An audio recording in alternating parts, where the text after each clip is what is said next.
Hello everyone, welcome to Online Help Guide. Today in this video, I'm going to show you how to fix TaxAct account login problems. So without any further ado, let's get started. First of all, open up a web browser. Now in the search bar, type in www.taxact.com. After you come across this official page, click on the sign in button in the top right corner. So in order to solve your problems, first of all check if your internet connection is stable or not.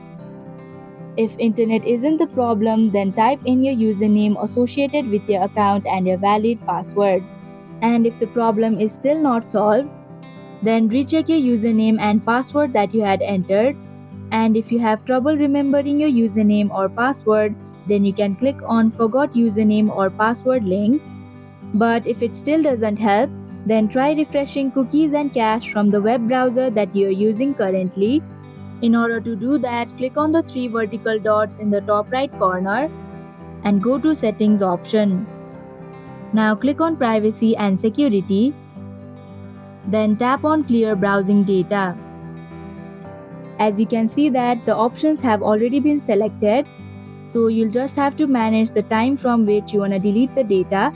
So click on Last Hour option. Here I'm gonna select 24 hours. After that, click on Clear Data button and tap on Clear option. Once you do that, try again and log in. And that is how you can fix TaxAct account login problems. Thank you for watching Online Help Guide. Hope this video was helpful. If it was, then hit the like button and comment down if you have any questions or feedback. Also, if you are new to our channel, subscribe and hit the bell icon so that you don't miss our upcoming videos.